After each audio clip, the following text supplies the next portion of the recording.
Hi guys, வணக்கம். நான் உங்க மலர் from Score Clever.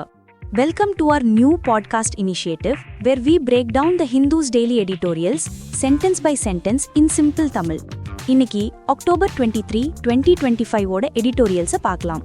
இம்பார்ட்டன்ட் vocabularies-ஓட ஒரு பிரீமியம் PDF ஃப்ரீயா வேணும்னா நம்ம Score Clever Telegram சேனல்ல ஜாயின் பண்ணிக்கோங்க. லிங்க் டிஸ்கிரிப்ஷன்ல இருக்கு. Okay, let's get started. First editorial title பார்ப்போம். Tapping the Shine on the solar industry in India. So solar industry பத்தி பேச போறாங்க. India must step in as a supplier of solar power to sustain its industry. ஆமா, India அந்த இண்டஸ்ட்ரியை காப்பாட்ட solar power சப்ளையரா மாறணும்னு சொல்றாங்க. Interesting. Let's dive இன்.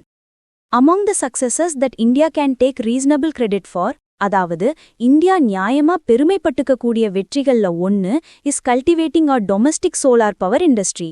நம்ம உள்நாட்டுக்குள்ளேயே ஒரு சோலார் பவர் இண்டஸ்ட்ரியை வளர்த்தெடுத்ததுதான்.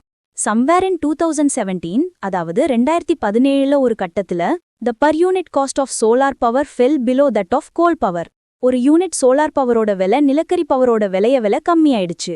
அப்போல இருந்துதான் எல்லாரும் கோ கிரீன்னு டிஷர்ட் போட்டுட்டு சுத்துறாங்க போல இருக்கு. Spurring new interest among businesses investing in ground mounted solar projects. இதனால தரையில சோலார் ப்ராஜெக்ட்ஸ் அமைக்கிற பிசினஸ்ல முதலீடு செய்ய நிறைய கம்பெனிங்க புதுசா ஆர்வம் காட்டினாங்க.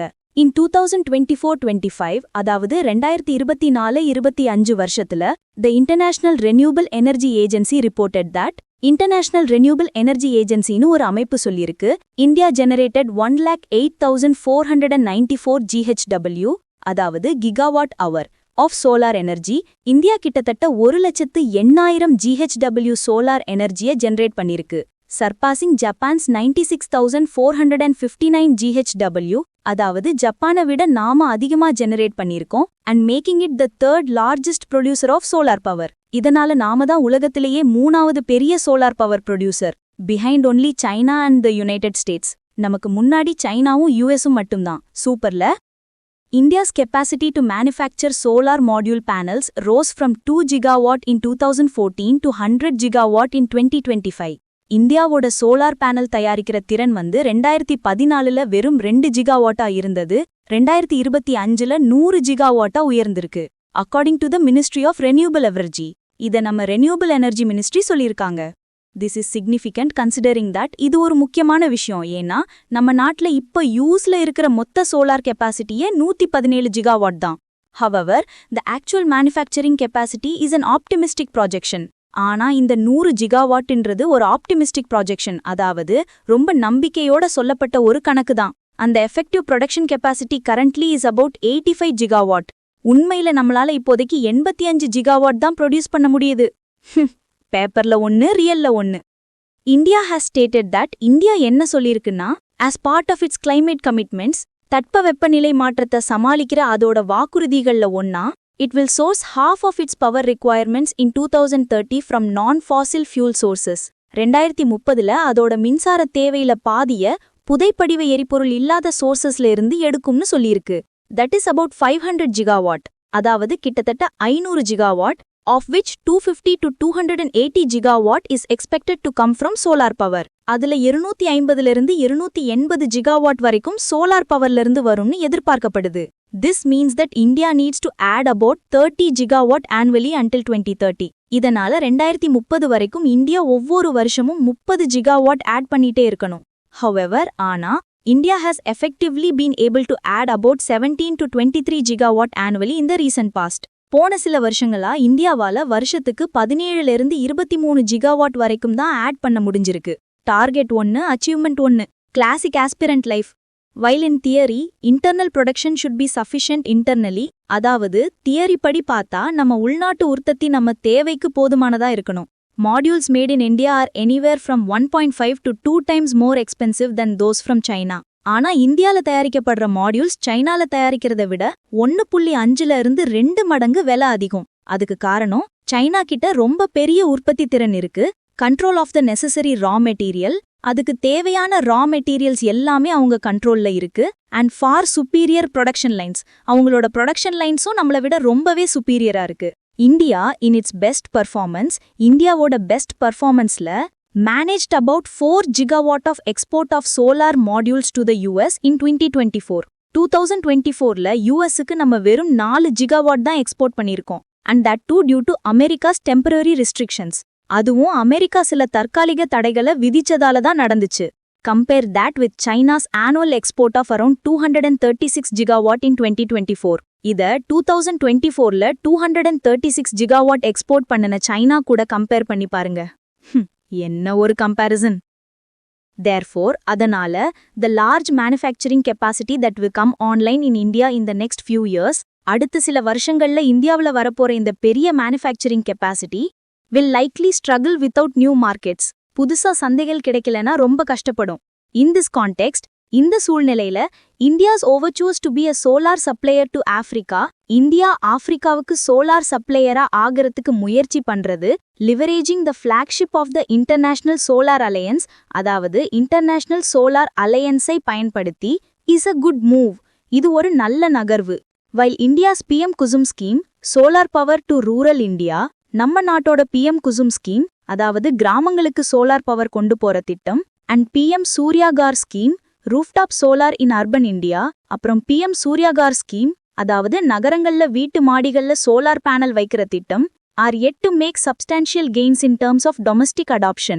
இந்த 2 திட்டமும் இன்னும் நம்ம நாட்டு மக்கள் மத்தியில பெரிய அளவுல வெற்றி அடையல. ஆனா இந்த திட்டங்களை ஒரு மாடலா ஆப்பிரிக்காவுல நம்ம பிட்ச் பண்ணலாம். which due to the lack of sufficient rural power, ஆப்பிரிக்காவுல கிராமப்புறங்கள்ல போதுமான மின்சாரம் இல்லாததால is able to tap only 4% of its arable land through irrigation. அதோட விவசாய நிலங்கள்ல வெறும் 4% மட்டும்தான் பாசன வசதி செய்ய முடியுது. இது இந்தியாவோட சோலார்ல இயங்குற பம்ப் செட்ஸுக்கு ஒரு பெரிய வாய்ப்பை உருவாக்குது. Though China still remains the dominant solar supplier in Africa too, ஆப்பிரிக்காவிலையும் சைனா தான் இப்போதைக்கு பெரிய சோலார் சப்ளையரா இருந்தாலும், India must be able to step in as a credible second player, ஒரு நம்பகமான இரண்டாவது இடத்துக்கு வரணும், for a shot at the sustainability of its own industry.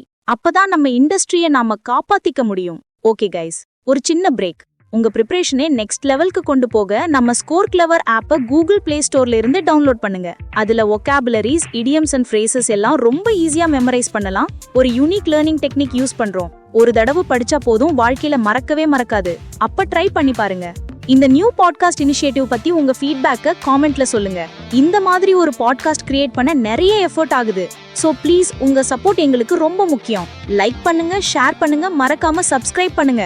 Okay, back to business. Let's move to the second editorial. Title பாப்போம். Free world on the deportation of Francesca Orsini. அதாவது Francesca ஓர்சினின்ற ஒருத்தங்களை deport பண்ணிருக்காங்க, அதாவது நாடு கடத்திருக்காங்க. அத பத்தி தான். India should be more welcoming of foreign scholars and experts. India வெளிநாட்டு அறிஞர்களையும் வல்லுநர்களையும் இன்னும் வரவேற்கணும்னு சொல்றாங்க. Okay, let's see why. The free movement of people and ideas is integral to a globalized world. இந்த குளோபலைஸ்ட் உலகத்துல மக்களும் அவங்களுடைய கருத்துகளும் ஃப்ரீடமா ஒரு நாட்டிலிருந்து இன்னொரு நாட்டுக்கு போறது ரொம்ப அவசியம். But India continues to send out conflicting signals on this count.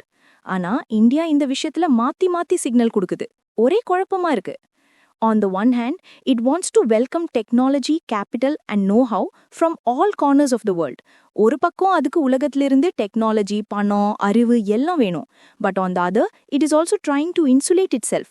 ஆனா இன்னொரு பக்கம் அது தன்னை தனியா தள்ளி வச்சுக்க ட்ரை பண்ணுது. Feeling insecure about an alleged global conspiracy against it. அதாவது தனக்கு எதிரா ஏதோ ஒரு உலகளாவிய சதி நடக்குதுன்னு ஒரு இன்செக்யூரிட்டில.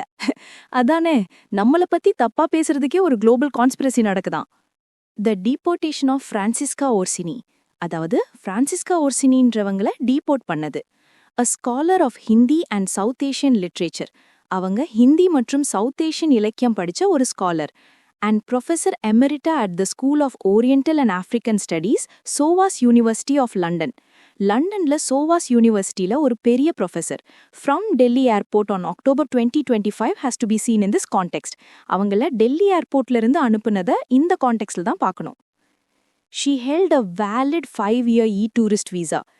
அவங்க கிட்ட வேலிடான 5 வருஷ e-tourist visa இருந்துச்சு. But was blacklisted in March 2025 for violation of visa conditions. ஆனா மார்ச் 2025ல விசா ரூல்ஸை மீறினதுக்காக அவங்கள பிளாக்லிஸ்ட் பண்ணிட்டாங்க. Miss Orsini had allegedly engaged in academic activities during a visit in October 2024. Miss Orsini October 2024ல India வந்தப்போ academic ஆக்டிவிட்டீஸ்ல ஈடுபட்டாங்கன்னு சொல்லப்படுது, which were technically a violation of the terms of her tourist visa. அது டெக்னிக்கலா பார்த்தா அவங்களோட டூரிஸ்ட் விசா ரூல்ஸுக்கு எதிரானது தான். Her influential work, The Hindi Public Sphere 1920-1940, Language and Literature in the Age of Nationalism, has significantly contributed to the understanding of Indian literary and cultural history. அவங்களோட ரொம்ப முக்கியமான ஒரு book, The Hindi Public Sphere 1920-1940, Language and Literature in the Age of Nationalism. அந்த book இந்தியாவோட இலக்கியம் மற்றும் கலாச்சார வரலாற்றை புரிஞ்சுக்கிறதுக்கு ரொம்ப பெரிய பங்காற்றியிருக்கு. இவ்ளோ பெரிய ஆளை போய் டீபோர்ட் பண்ணிருக்காங்க பாத்தீங்களா? She is one among the many foreign scholars who have devoted their lives to researching and writing on various aspects of India. இந்தியாவை பத்தி ரிசர்ச் பண்ணி எழுதுறதுக்காகவே தங்க வாழ்க்கையை அர்ப்பணிச்ச நிறைய ஃபாரின் ஸ்காலர்ஸ்ல அவங்களும் ஒருத்தாங்க. The argument about violations may well be true. அந்த விசா வயலேஷன்னு சொல்ற காரணம் உண்மையா கூட இருக்கலாம். But also evident is the arbitrariness in deportation decisions. ஆனா இந்த டீபோர்டேஷன் முடிவுகள்ல ஒரு தன்னிச்சையான போக்கு இருக்கிறதும் வெளிப்படையா தெரியுது. Foreign business leaders visiting India routinely make political statements praising the government. வெளிநாட்டு பிசினஸ் தலைவர்கள் இந்தியாவுக்கு வர்றப்ப நம்ம அரசாங்கத்தை புகழ்ந்து பொலிட்டிக்கல் ஸ்டேட்மெண்ட்ஸ்லாம் கொடுக்கறாங்க, which can be termed as a violation of visa conditions. இதையும் விசா கண்டிஷன் வயலேஷன் சொல்லலாம். ஆனா அதெல்லாம் பண்ணலாம், ஆனா ரிசர்ச் பண்ணக்கூடாது. என்ன லாஜிக்கோ? Those who see themselves as guardians of India's national security, அதாவது தங்களை தான் இந்தியாவோட தேசிய பாதுகாப்போட காவலர்கள்னு நினைக்கிறவங்க, will have to think hard on the cost and benefits of restricting the entry of international scholars into the country. வெளிநாட்டு அறிஞர்களை நாட்டுக்குள்ள வரவிடாம தடுக்கிறதுனால என்ன லாபம் என்ன நஷ்டம்னு அவங்க நல்லா யோசிக்கணும். Many people associated with the ideological ecosystem of the ruling Bharatiya Janata party, ஆளும் பாரதிய ஜனதா பார்ட்டியோட சித்தாந்த சுற்றுச்சூழலோட தொடர்புடைய நிறைய பேரு believe that there is an international conspiracy to influence the thinking of Indians. இந்திய மக்களோட சிந்தனையை மாத்துறதுக்கு ஒரு உலகளாவிய சதி நடக்குதுன்னு நம்புறாங்க. This thought is reflected in policy actions that restrict non-governmental organizations and scholars. இந்த எண்ணம் தான் பாலிசி முடிவுகள்ல வெளிப்படுது. There are various forces globally at play at any given point. உலக அளவுல எப்பவுமே பல சக்திகள் செயல்பட்டுக்கிட்டு தான் இருக்கும். Some favoring India and some not. கொஞ்சம் இந்தியாக்கு சாதகமா இருக்கும், கொஞ்சம் பாதகமாவும் இருக்கும். While the country must have a strategy to harness the forces that help it, நாடு தனக்கு ஹெல்ப் பண்ற சக்திகளை பயன்படுத்திக்க ஒரு ஸ்ட்ராட்டஜி வச்சிருக்கணும். And counter those that do not, help பண்ணாதவங்களை எதிர்க்கிறதுக்கும் ஒரு ஸ்ட்ராட்டஜி வச்சிருக்கணும். ஆனா இதுக்காக தன்னை சுத்தி வேலி போட்டுக்கிட்டு செய்ய முடியாது. In Miss Orsini's case, Miss Orsini விஷயத்துல there is nothing beyond the claim that she violated visa conditions. அவங்க விசா ரூல்ஸை மீறினாங்கன்னு சொல்றதை தவிர வேற ஒண்ணுமே இல்ல. To begin with, முதல் விஷயமா visa condition should be more welcoming of scholars, scientists and experts. visa rules scholars, scientists மற்றும் experts வெல்கம் பண்ற மாதிரி இருக்கணும். It is also relevant in this context that இந்த சூழ்நிலையில இதையும் பார்க்கணும் that there are several global leaders in many fields who are of Indian origin but are citizens of another country. உலக அளவுல பல துறைகள்ல இருக்கிற தலைவர்கள் இந்தியா வம்சாவளியா இருந்தாலும் வேற நாட்டு சிட்டிசன்ஸா இருக்காங்க. A country that feels threatened by authors, scientists and thinkers will have little chance of realizing its full potential. எழுத்தாளர்கள், அறிவியல்வாதிகள், சிந்தனையாளர்களை பார்த்து பயப்படுற ஒரு நாடு அதோட முழு திறனையும் அடையறதுக்கு வாய்ப்பே இல்லை. Open societies have their vulnerabilities. அதாவது திறந்த சமூகங்கள்ல சில பலவீனங்கள் இருக்குதா செய்யும். But trying to fix them by turning into a closed society, ஆனா அதை சரி பண்ண போறேன்னு சொல்லிட்டு ஒரு மூடிய சமூகமா மாற ட்ரை பண்ணா will stunt progress without necessarily enhancing security. பாதுகாப்பு அதிகரிக்குமோ இல்லையோ, ஆனா வளர்ச்சி தடுக்கப்பட்டுரும். சாலிடா முடிச்சிருக்காங்க. So that's the 2 editorials for today guys. Wait போயிடாதீங்க. இந்த எடிட்டோரியல்ஸ்ல இருந்து நீங்க பிடிச்ச புது vocabularies டெஸ்ட் பண்ண வேணாமா? Everyday evening 7 PM நம்ம ஸ்கோர் கிளவர் டெலிகிராம் சேனல்ல எடிட்டோரியல் vocab league நடக்குது. It's the EPL for editorial vocabulary. Monthly leaks, daily scores, exciting rewardsனு செம்மையா இருக்கும். காம்படிஷனோட படிச்சாதான் மைண்ட்ல நல்ல ரெஜிஸ்டர் ஆகும். ஸோ உடனே சேனல்ல ஜாயின் பண்ணுங்க. லிங்க் டிஸ்கிரிப்ஷன்ல இருக்கு. See you at 7 PM for the vocab league. Until then, this is your Malar signing off from Score Clever. Bye bye.